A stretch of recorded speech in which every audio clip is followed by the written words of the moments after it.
Bien, vamos a ver un tema que a lo mejor en las formaciones catequísticas o catequéticas poco se habla, que es el de la oración. A veces se ve la oración, pero tanto cuanto como tema para dar, no tanto cuanto como tema para nosotros alimentarnos.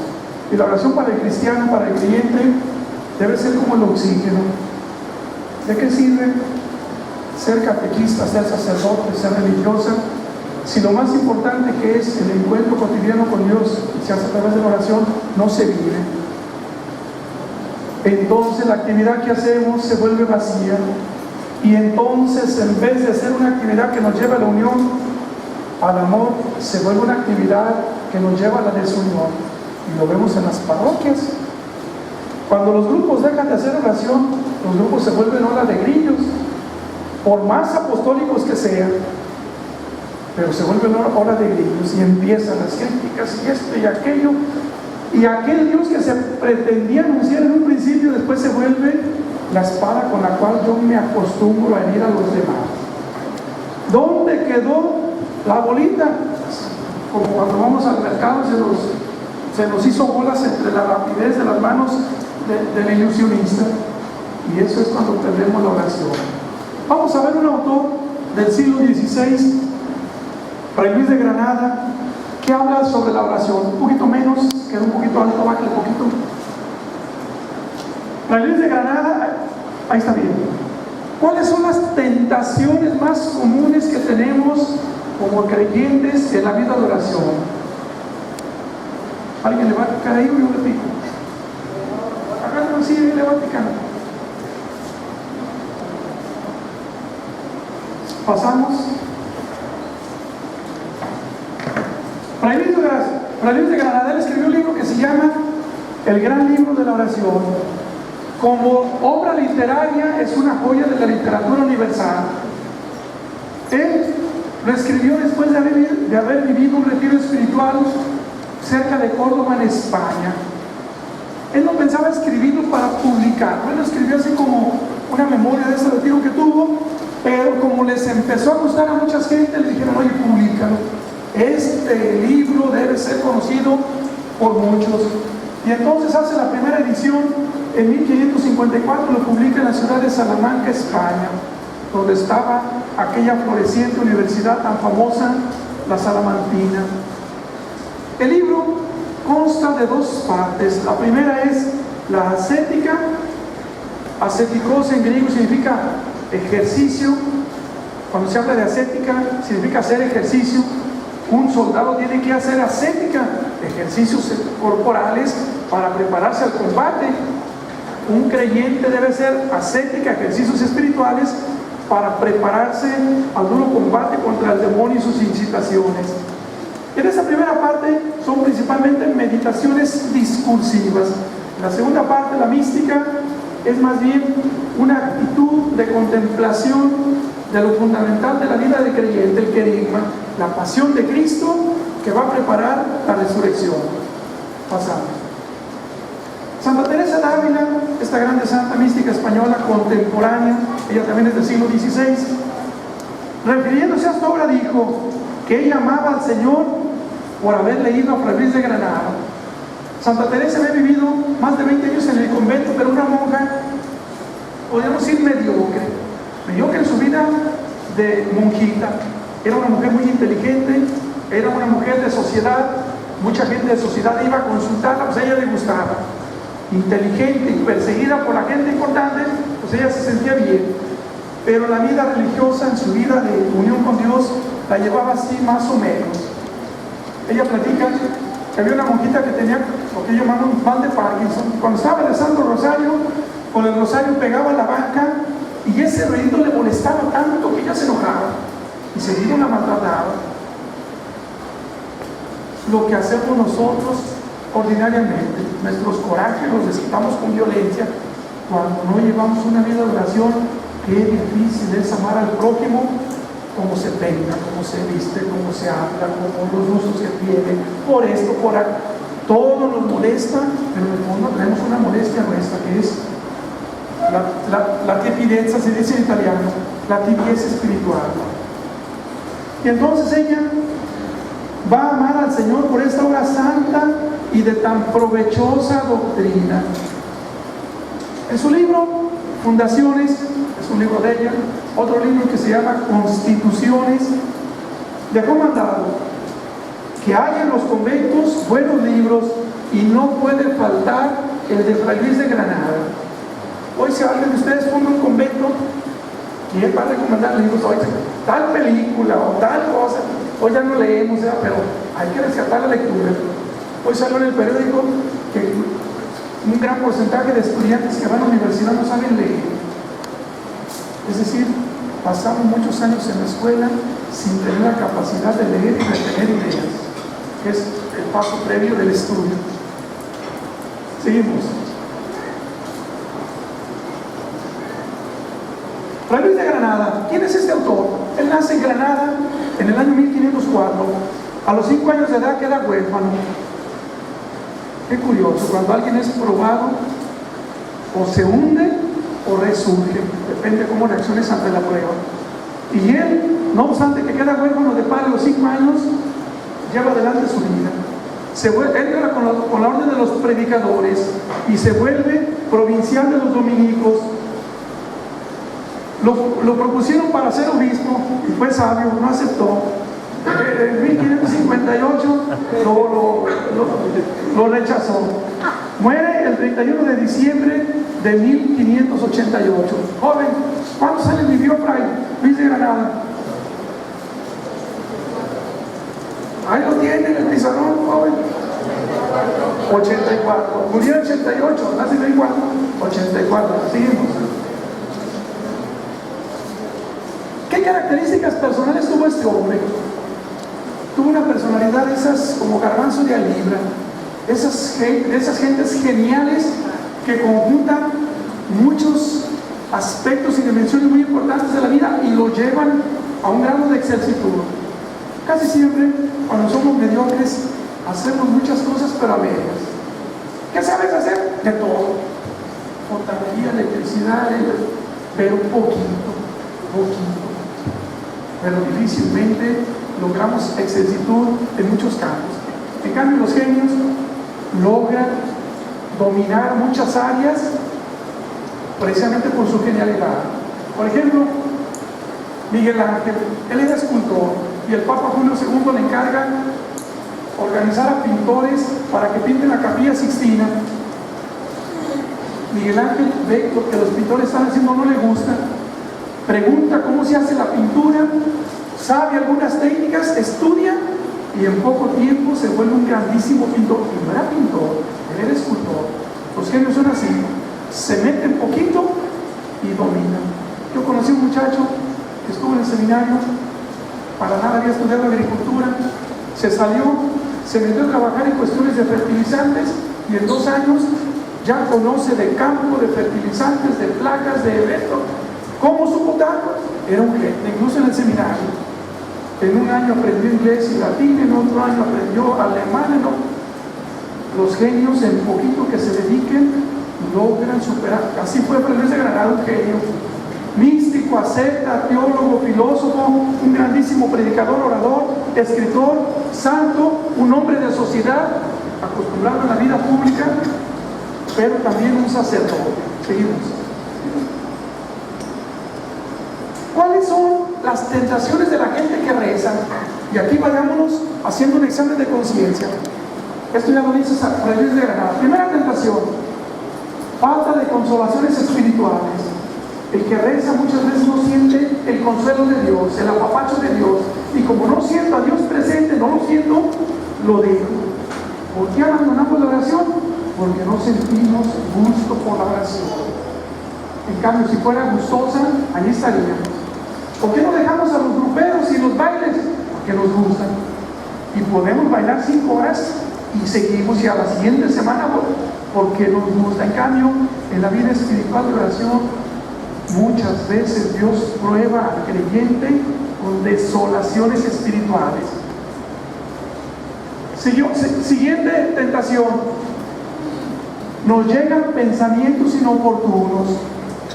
Queremos rezar y estamos distraídos. El celular, me timbró, ¿quién viene? Y andamos divagando, y la tarea, y los frijoles, y andamos, pues no rezamos, no oramos, no nos encontramos con Dios. Otra cosa, pensamientos de blasfemia e infidelidad. Al creyente el demonio le va metiendo precisamente eso. ¿Para qué reza?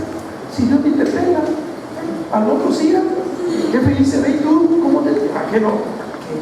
Y nos empieza a meter pensamientos de blasfemia. Sí, saben, dice aquí.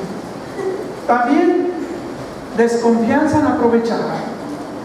Si yo trabajo, me pagan. Si yo hago esto, lo veo. Si yo hago ejercicio, se me nota como Cristiano Ronaldo hasta aquí. Pero si rezo, ¿quién se da cuenta? Mejor no. Tengo desconfianza. También una cierta presunción de que el tiempo dedicado a la oración se vuelve tiempo desaprovechado. Es tiempo perdido. ¿Para qué tienes? Lo importante es el cash, dicen ahora en inglés, el dinero, lo que brilla, como las camisetas de los catequistas, el oro verde, eso es lo que cuenta. Seguimos. ¿Cuáles son los remedios contra estas tentaciones? ¿Qué remedios propone Fray Luis de Granada contra estas tentaciones? Primero, ante la falta de consolación, el remedio no es que se deje la oración acostumbrada, aunque parezca desabrida y de poco fruto, sino ponerse en la presencia de Dios. ¿No sientes nada en la oración? Ponte en la presencia, Señor, aquí estoy. No tengo ganas de nada. En una ocasión, el santo cura de Asa, a quien celebramos hace poquito, veía que un campesino pasaba buen rato hincado al fondo de la iglesia de su parroquia en Asa. Todas las tardes hacía lo mismo. Y le llamó la atención. Y un día, mientras el campesino estaba saliendo de la iglesia, le preguntó al cura: oye, veo que vienes continuamente aquí a la iglesia y que haces oración. ¿Qué le dices a Dios? No, padre, yo no le digo nada. Yo lo veo, Él me ve. No le digo nada. Yo lo veo, Él me ve. En tu oración, ponte en la presencia de Dios. Y Fray Luis de Granada dice: y ponte como reo y culpado. No vengas a presumir a Dios lo buena onda que eres, que a veces la soberbia nos hace presentar así. No, yo sé, el mejor catequista de toda la península soy yo. Puntual, organizado, estudié para maestría en educación y presumimos todos nuestros títulos. Esa no es oración. Llega a Dios y dice: Señor, perdón. Mira, me ha faltado, traigo esto. Y eso te va a hacer llevar a Dios y sentir su presencia. El Salmo responsorial de hoy, que lo pueden ver.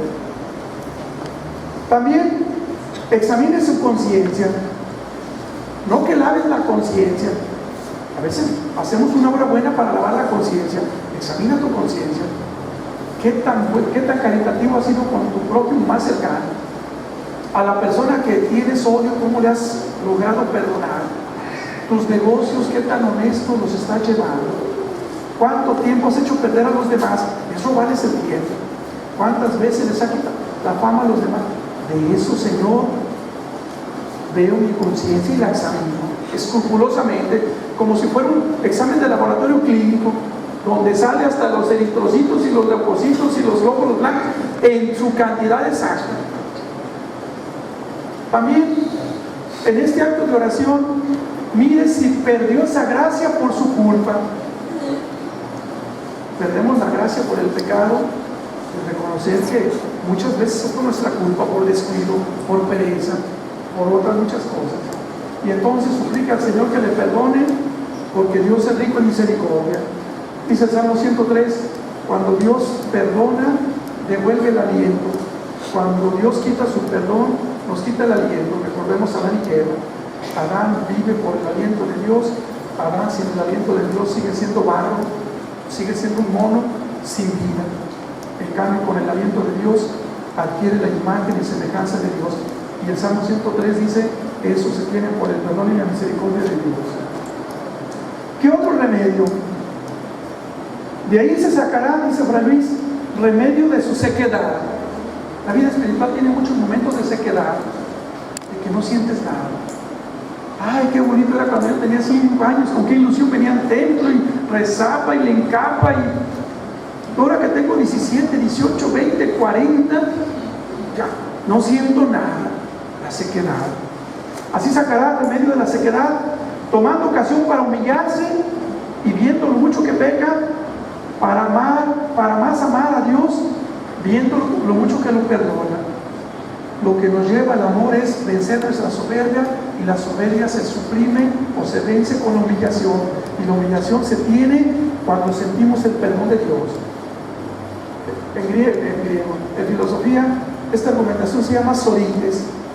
Cuando hacemos ese sorites, entonces la sequedad se va venciendo. Si no gusta este ejercicio, no desistir. Es decir, pedir perdón y humillarse no gusta, pero no dejes de hacerlo. A veces yo cuando confieso que alguien llega y se acusa de que se peleó con alguien, ¿le pediste perdón? No, pídele perdón, porque así vas a hacer conciencia para otra ocasión que quieras ofender. Por no humillarte, ya no vas a querer ofender. Aunque no es la mejor solución, pero al menos es el primer paso. Sería por no dejar de amar, no humillo, pero primero empieza con lo más fácil y luego ya lo segundo. No se requiere que sea gustoso, sino provechoso. Una frase de Fray Luis de Granada.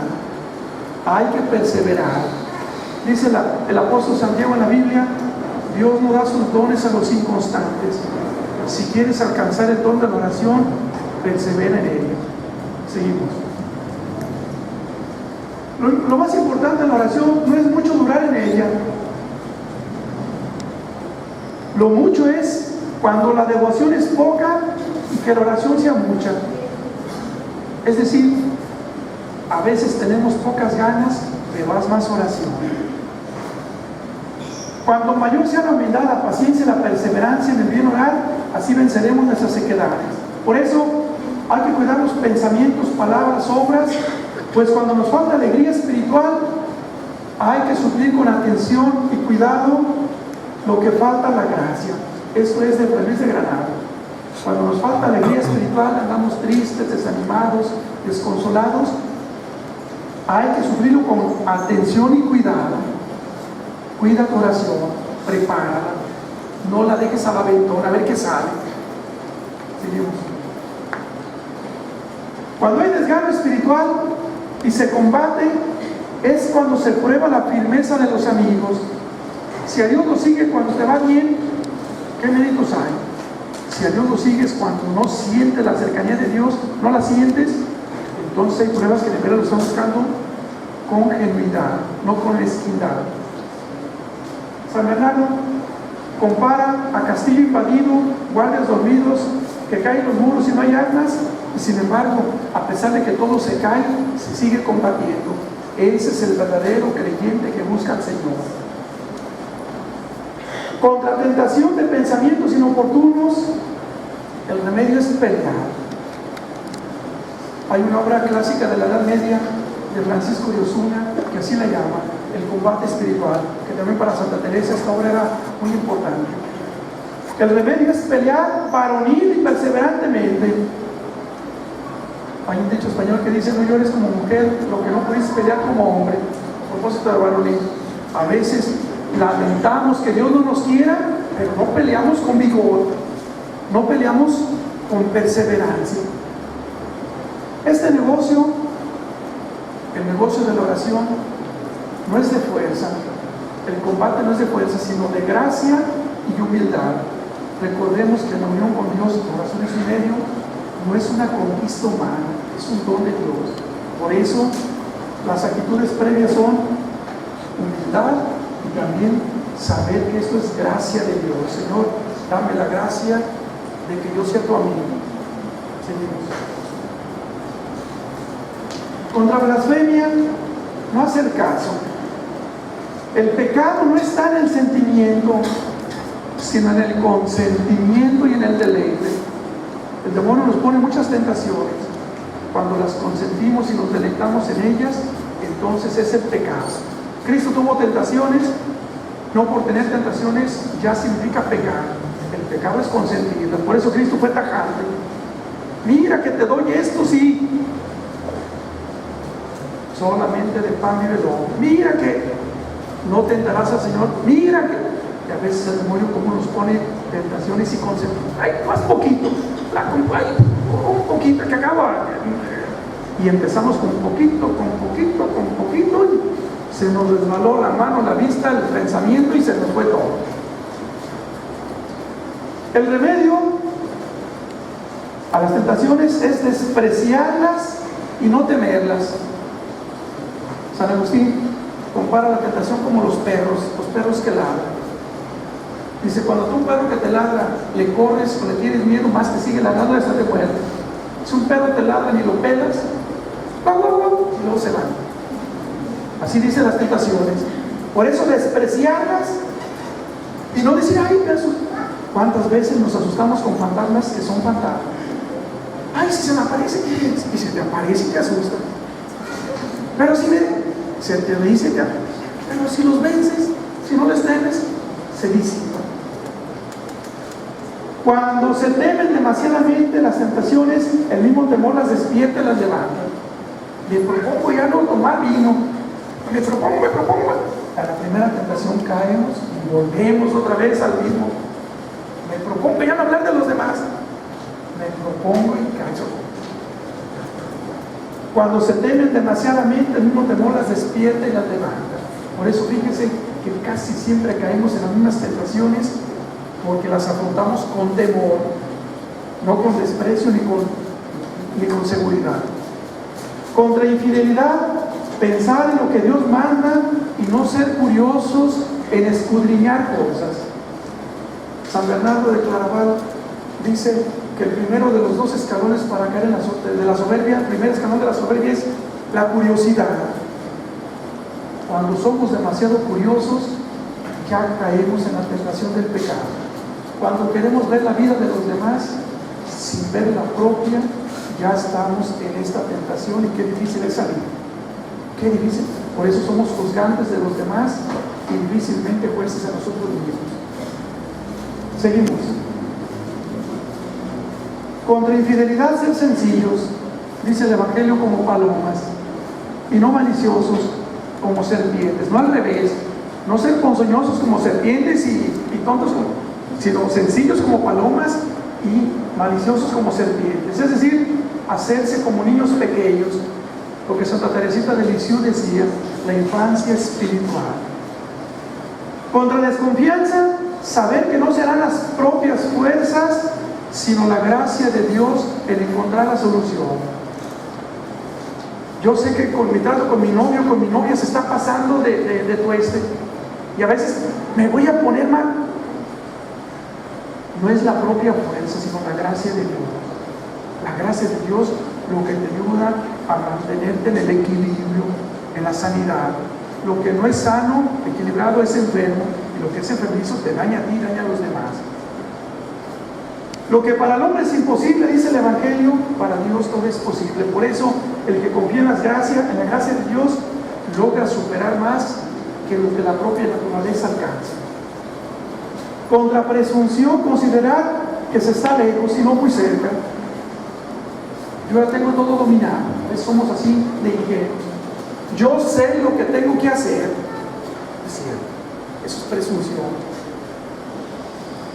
Ve la vida de los santos, hay que acercarnos a los santos y con ellos compararnos y con ellos figurarnos. Y entonces, al ver la vida de los santos, nos descubrimos que somos enanos ante los gigantes. Pensemos, un Padre Pío, ¿quién de nosotros le topa en la manera de orar? Un Francisco de Asís, ¿quién le topa en la manera de afrontar el sufrimiento y buscarlo? Cuando nos comparamos con los santos, pues somos pigmeos, y por eso debemos más confiar y pedir la gracia de Dios. Seguimos. Tentación de la consolación, una tentación que, ¿por qué en las sectas buscamos consuelo? Porque a lo mejor nos sentimos tristes, y si nos dan música y apapachos, pensamos que con eso ya encontramos a Dios. Pero Dios no es el consuelo. Dios es el encuentro que te purifica el pecado.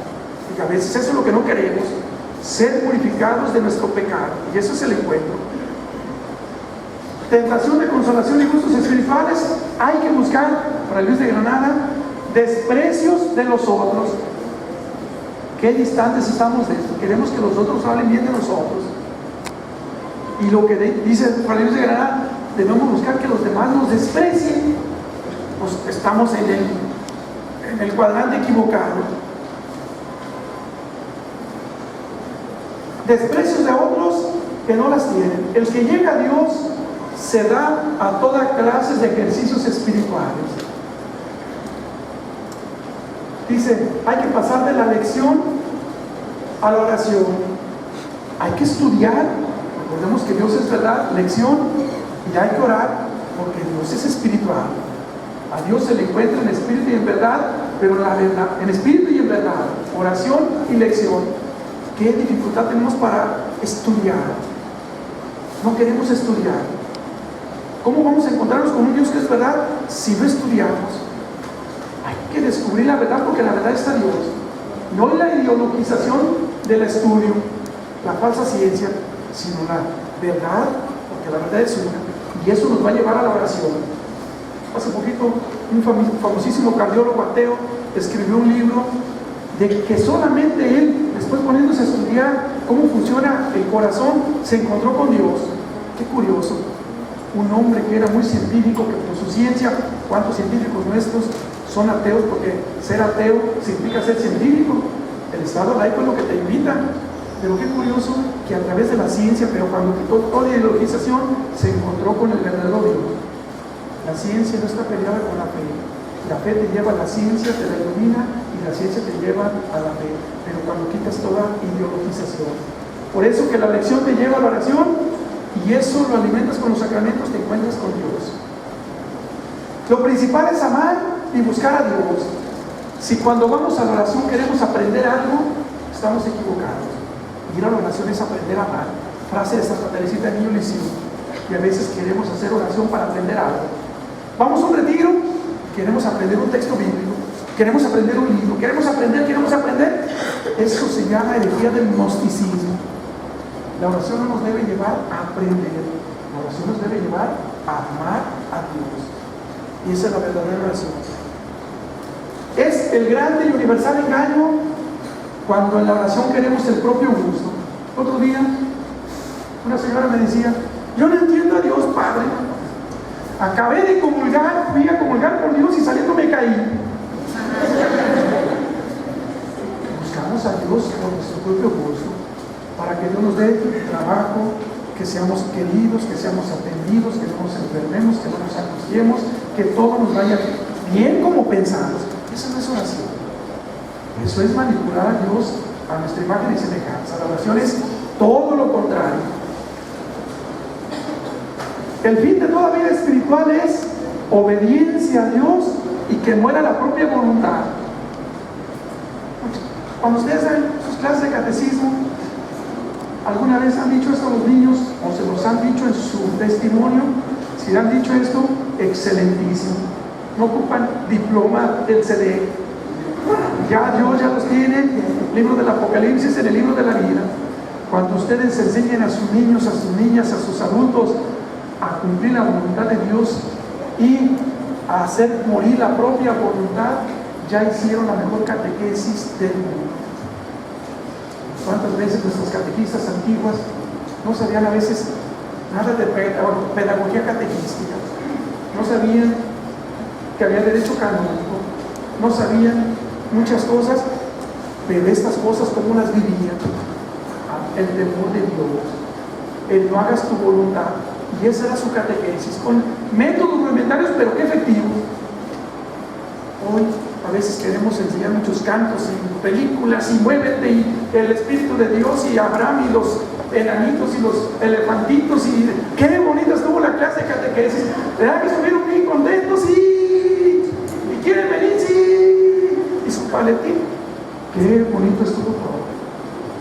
Pero lo más esencial, unir a la persona con Dios, se nos fue de lado. Lo más esencial es esto. La victoria contra el combate espiritual no se logra sino con la oración. Todas estas frases son de Luis de Granada. La verdadera prueba del hombre espiritual no es el gusto de la oración. También a los sacerdotes nos pasa. Abandonamos la oración por la herejía de la acción. Tengo que ir a confesar, tengo que preparar un enfermo, misa aquí, viaje acá, reunión allá, y lo primero que abandonamos es la oración. La verdadera prueba del hombre espiritual no es el gusto de la oración, sino la paciencia en la tribulación. ¿Qué tan paciente soy en la tribulación? Estoy haciendo oración. Romanos 5, Santiago 1, léanlo después.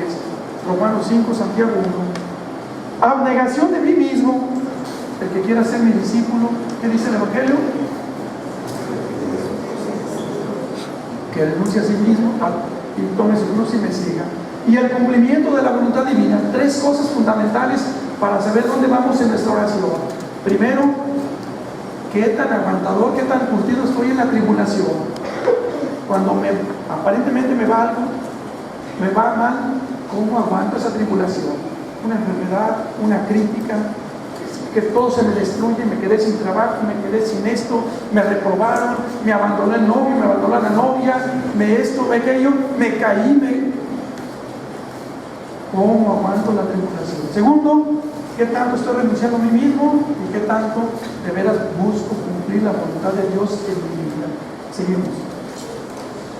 Aristóteles, este filósofo del siglo IV antes de Cristo, en Ética a Nicómaco, la parte tercera, fracción cuarta, dice: es un filósofo pagano, no es un filósofo cristiano, no es un santo de la Iglesia Católica. El vulgo, el pueblo, escoge el placer que toma por el bien y huye del dolor que confunde con el mal. La ideología que ahorita está permeando nuestra educación. ¿Tú por qué quieres hacer esto? Porque me gusta.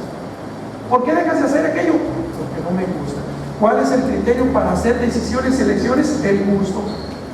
El pueblo le escoge por el placer y a eso le llama bien. En cambio, huye del dolor porque lo confunde con el mal. ¿Por qué no estudias matemáticas? Porque están trabajosas. Prefiero 8 clases de computación donde estoy picando y metiendo en internet y dibujitos y esto y aquello, que donde tenga que meterme a hacer ecuaciones de segundo grado, a despejar incógnitas, quebrados y esto y aquello. Álgebra, mejor me dedico a algo más fácil. Y por eso cuando vamos a elegir una carrera, ¿cuál es la más fácil? Que me dé dinero. Y por eso a veces escogemos carreras que nos dan dinero aunque nos corrompa el alma. ¿Qué me importa qué tranzas tenga que hacer? Pero lo más importante es la pragmaticidad en pronto tener cómo solucionar mis problemas económicos. Para irme a Cancún, para irme acá, para irme allá. Seguimos. El que quiera saber cuánto ha aprovechado en este camino de Dios, dice Fray Luis: mire cuánto ha crecido en humildad. Frase del Evangelio. El que quiera ser el más grande, tanto interior como exterior. A veces queremos aparentar ser humildes, pero somos profundísimamente soberbios. Damos apariencia de que somos Fray Luis de Gonzaga, pero cuando nos queremos vengar, a espaldas somos sanguinarios. ¿Dónde quedó nuestra humildad interior y exterior? Y a veces,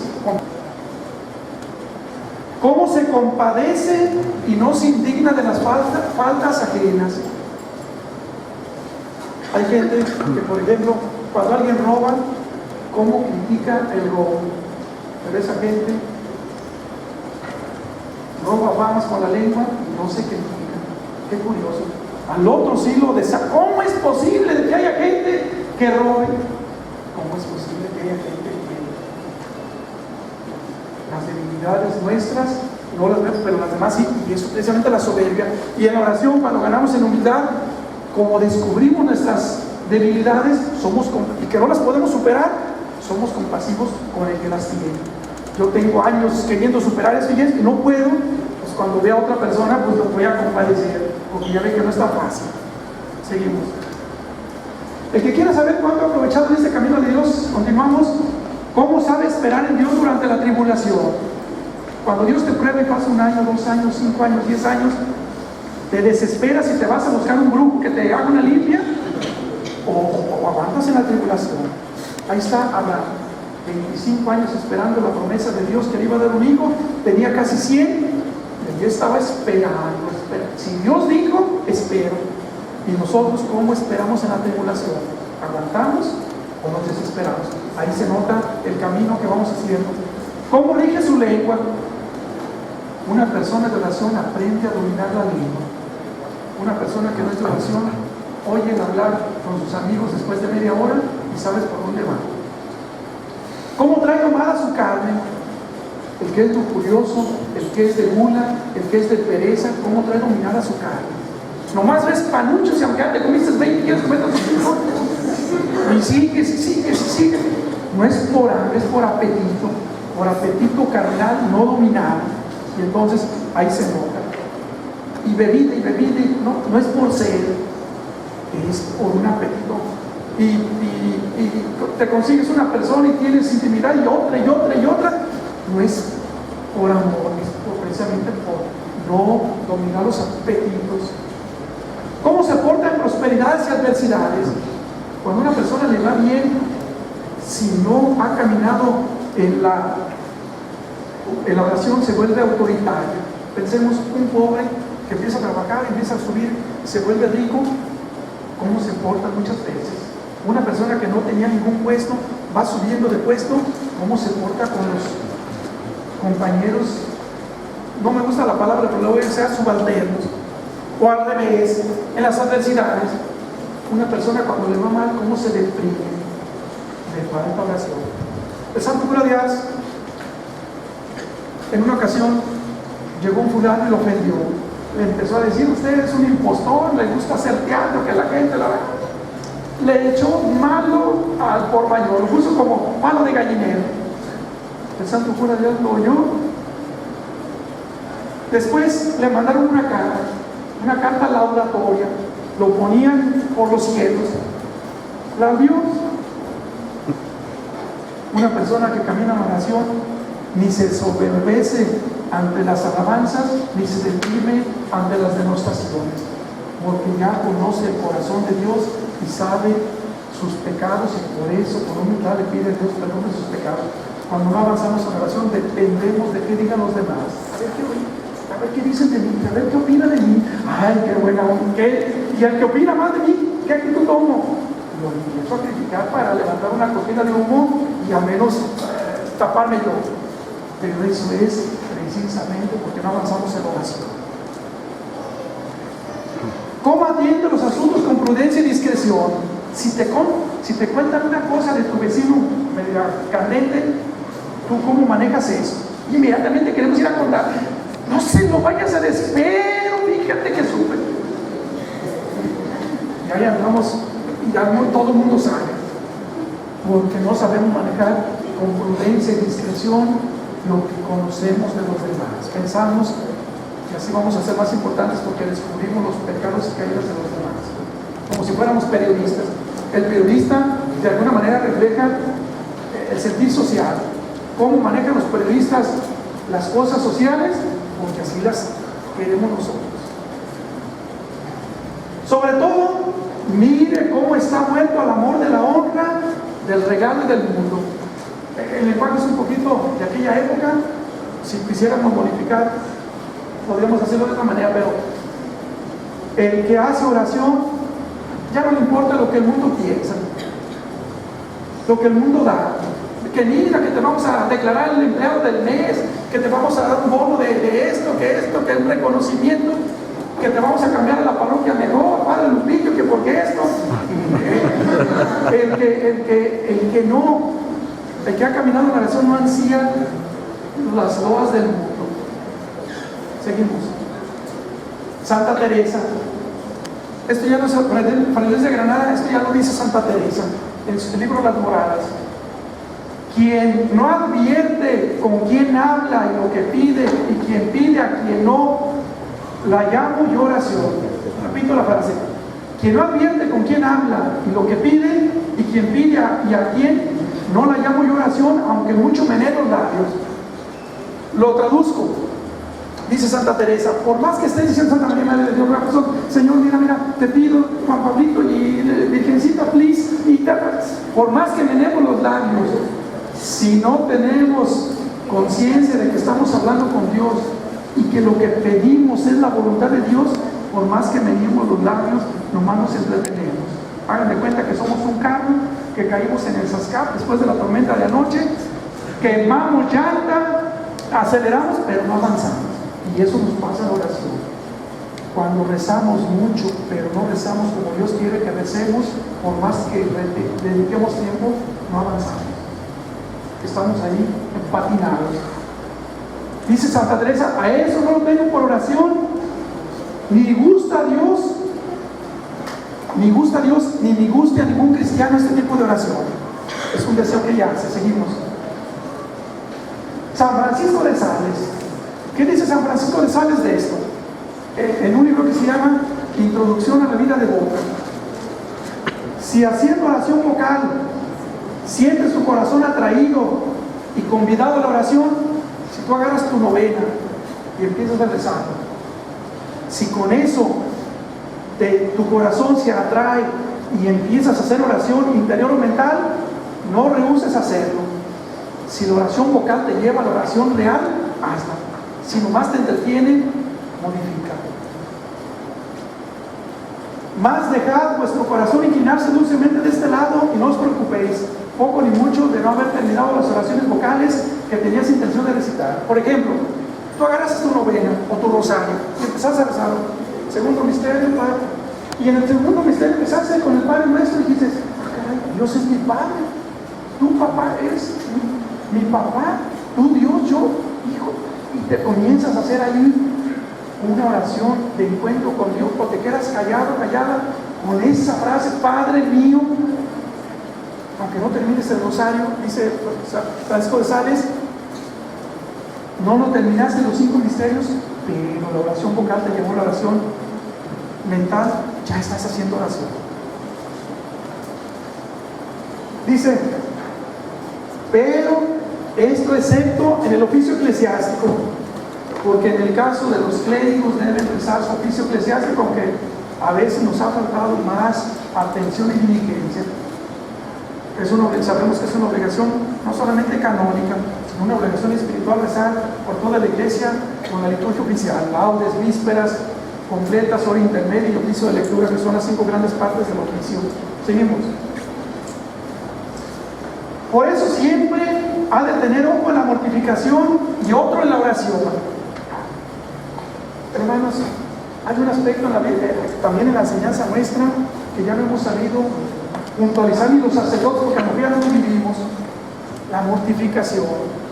Hoy hablar de mortificación se vuelve aberrante, porque hoy todo lo queremos gozoso y gustoso, que todo sea como un refresco dulce para que nos dé diabetes, pero ya no queremos nada malo. Y la mortificación nos prepara para el encuentro con Dios. San Francisco de Asís, de actriz, de telenovela, sino de corazón, ¿cómo está? Y que nos ofende, que nos dé gusto que nos ofenda,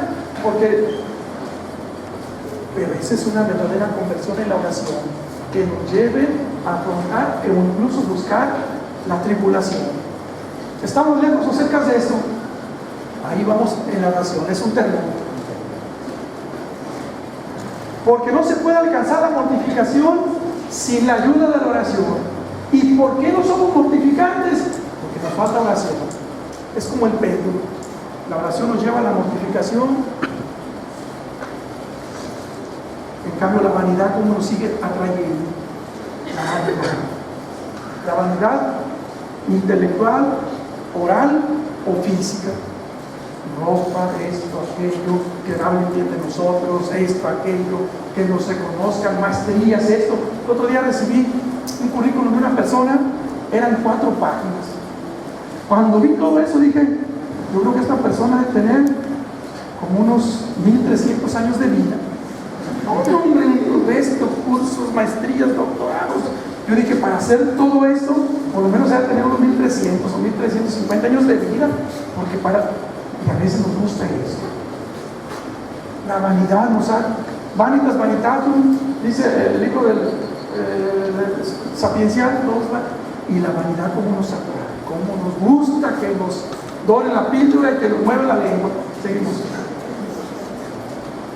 ¿Ya acabó? ¿Sigue otra? La oración mental. Luis de Granada. Consejos para hacer oración. Primero, no te quedes como fariseo con la oración preparada. Yo soy ministro de la comunión y me dijeron que leyera a veces las religiosas o los padres. A mí me dijeron que el manual de oraciones de la comunidad y nos quedamos en eso para cumplir. Pero desde Granada dice, no hagas oración para cumplir. Yo preparé esto, tengo que hacer esto. Recordemos que el Espíritu Santo sopla donde quiere y lleva donde quiere. Déjate llevar por el Espíritu. Aunque la oración es un arte, sin embargo es un arte donde Dios es el maestro y tiene liberalidad, no es acartonado. Otra cosa, segundo, trabaja más los afectos que los discursos. A veces buscamos en oración aprender cosas, discursos, doctrinas. Voy a agarrar el catecismo de la Iglesia Católica, voy a hacer oración con el tema que voy a dar el próximo sábado. Eso no es oración, es un discurso. La oración debes conectar tu corazón con el de Dios. Y ahí viene la cordialidad. Sentir que Dios te ama. Hay un beato español, Fray Rafael, que en su diario va poniendo como, dice, hoy pasé una hora hincado ante el Santísimo, no sentí nada. Sentí que fue tiempo perdido. Otro día me hinqué ante el Santísimo 2 minutos y me sentí arropado por Dios. Dios es medio caprichudo, no siempre da lo mismo a todos y no siempre el tiempo que inviertes te lo paga como si fuera sueldo. Dios es libre y da a quien Él quiere lo que quiere cuando le encuentra dispuesto. Por eso la oración debe ser, es una disposición para que Dios venga a mi vida, como dice la canción esa moderna, ¿no? El tema de la oración es Luis de Granada. 2 o 3 comentarios. ¿Qué opinan de esta propuesta de oración o de esas tentaciones que Fray Luis de Granada hace de la oración? ¿Son ciertas o no son ciertas? ¿Ya superamos aquello fue de hace 500 años? ¿O seguimos cogiendo de la misma pata y seguimos manos de la misma mano y ciegos de los mismos ojos? ¿O ya lo superamos con la tecnología? ¿Alguien que quiera hacer alguna réplica de esto? Así, sencillamente. ¿Tú quieres decir algo? Bueno, pues creo que resulta bastante interesante el hecho de qué hacer en el momento en que, porque sí, yo creo que sí llega un punto en el que todos iniciamos muy entusiasmados y con toda la ganas del mundo y sus temas así súper preparados, pero llega un punto en que como que viene el bajón, como que de hecho se lo decían a mi coordinadora, o sea, ¿cómo le hacemos? No, porque como que nos falta ese impulso, como que ya no llegamos y hacemos la oración, tenemos presente o a veces nos olvidamos del centro, que por qué vamos, no solamente por cumplir y porque tengo que llevar mi tema y los niños empiezan a buscar acá su tema, sino por el hecho de enseñar a Dios, ¿no? Porque al fin y al cabo me falta la oración personal, no le doy el tiempo a esa necesidad que como cristiano tengo. Creo que es interesante el hecho de pensar que hay solución ante esas diferentes tentaciones. ¿Cómo puedo solucionar? Lo más importante que se me quedó es perseverar, ¿no? Seguir ahí, tratar de estar en el Santísimo, aunque nada más me quede viendo, como dicen ustedes, ¿no? Seguir y estar ahí, porque pues yo creo que todos estamos por Dios.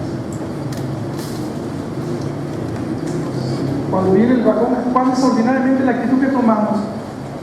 Retirarnos. ¿Y qué dice Fray Luis? Perseverar. Si tú por ejemplo, llegas con una persona que apenas conociste y platica bien a gusto, te echa la mano en el hombro, amigo y amiga, y estás. Tú ya le abres tu corazón, ya le dices tus cosas personales, pues no, ¿verdad? Cuando ya vas viendo que pasan los años y aquella persona verdaderamente es una persona amiga que te ayuda, ya comienzas a... Pero lo mismo pasa con Dios. Con Dios llegamos y mi Dios, pero Dios es como alemán. Los alemanes a veces son muy fríos, pero no son fríos. Los alemanes nos critican a los mexicanos por eso. Y sus mexicanos se encuentran con una persona y amigo, pero también al ratito corre. En la política pasa. Mi señor, y al ratito en la iglesia pasa. Pero es porque precisamente no sabemos sembrar verdaderas amistades. Dios nos enseña a ser amigos. Ya no los llamo siervos, sino amigos. ¿Y cómo se da la amistad? Dando la vida. Y él comienza dando la vida y el amigo debe corresponder. Pues por eso la perseverancia. ¿Sí? ¿Alguien más que nos quiera? ¿Qué opina de esto? ¿Alguna reflexión?